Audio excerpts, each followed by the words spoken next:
ಜೀವನ ಎನ್ನುವುದು ಏರಿಳಿತಗಳ ಸಮ್ಮಿಶ್ರಣ, ಜೀವನದಲ್ಲಿ ಆಶಾವಾದಿಯಾಗಿರುವುದು ಅತಿ ಮುಖ್ಯವಾಗಿದೆ ಎಂದು ತಿಳಿಸುವ ಧನಾತ್ಮಕ ಚಿಂತನೆಯ ಒಂದು ಅದ್ಭುತವಾದ ಕಥೆ.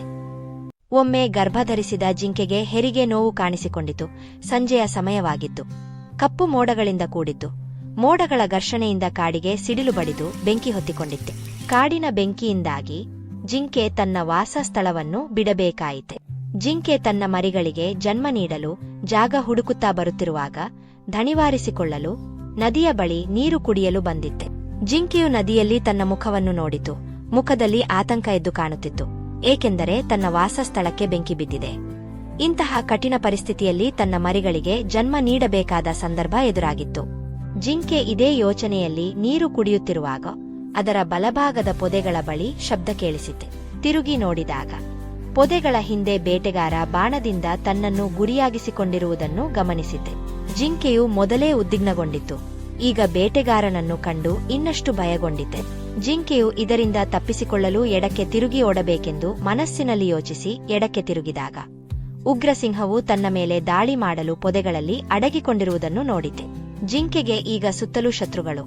ಒಂದು ಬದಿಯಲ್ಲಿ ಬೇಟೆಗಾರ, ಇನ್ನೊಂದು ಬದಿಯಲ್ಲಿ ಸಿಂಹ, ಮೂರನೇ ಬದಿಯಲ್ಲಿ ಕಾಡ್ಗಿಚ್ಚು ಮತ್ತು ನಾಲ್ಕನೇ ಬದಿಯಲ್ಲಿ ಆಳವಾದ ನದಿ. ಆ ನದಿಯಲ್ಲಿಯೂ ತುಂಬಾ ಮೊಸಳೆಗಳಿದ್ದವು. ಈಗ ಸಾವು ಖಚಿತ ಎಂದು ತನ್ನೊಳಗೆ ಯೋಚಿಸಿ ಏಕೆ ಭಯ ಪಡಬೇಕು ಎಂದು ಧೈರ್ಯದಿಂದ ನೀರು ಕುಡಿಯಲು ಪ್ರಾರಂಭಿಸಿ ಒಳ್ಳೆಯದಕ್ಕಾಗಿ ಆಶಿಸತೊಡಗಿತು.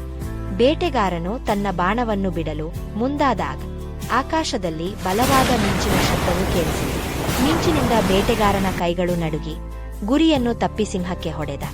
ಸಿಂಹವು ಗಾಯಗೊಂಡಿತು ಮತ್ತು ಸಿಂಹದ ಕಣ್ಣುಗಳು ಬೇಟೆಗಾರನ ಮೇಲೆ ಬಿತ್ತೆ. ಸಿಂಹವು ಬೇಟೆಗಾರನ ಮೇಲೆ ದಾಳಿ ಮಾಡಲು ಬೇಟೆಗಾರನ ಕಡೆಗೆ ಓಡಲಾರಂಭಿಸಿತು. ಬೇಟೆಗಾರ ತನ್ನ ಪ್ರಾಣವನ್ನು ಉಳಿಸಿಕೊಳ್ಳಲು ಓಡಲು ಪ್ರಾರಂಭಿಸಿದನು. ಅವನನ್ನು ಸಿಂಹವು ಹಿಂಬಾಲಿಸಲು ಅದೇ ಸಮಯಕ್ಕೆ ಮಿಂಚು ಸಹಿತ ಭಾರೀ ಮಳೆ ಸುರಿಯಲಾರಂಭಿಸಿತು.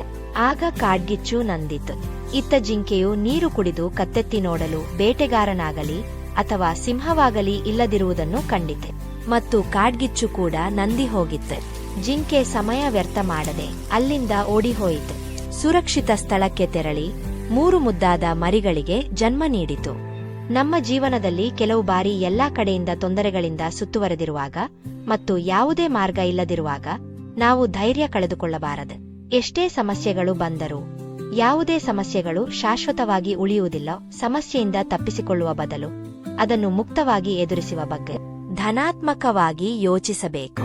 ಇದರಿಂದ ನಮಗೆ ಬದುಕಿನಲ್ಲಿ ಭರವಸೆ ಮೂಡುತ್ತದೆ ಹಾಗೂ ನಾವು ಯಾವುದೇ ಸಮಸ್ಯೆಗಳನ್ನು ಎದುರಿಸುವ ಸಾಮರ್ಥ್ಯ ಗಳಿಸುತ್ತೇವೆ. ಧನ್ಯವಾದಗಳು. ಹೆಚ್ಚಿನ ವಿಡಿಯೋಗಳಿಗಾಗಿ ನಮ್ಮ ಚಾನೆಲ್ ಸಬ್ಸ್ಕ್ರೈಬ್ ಮಾಡಿ.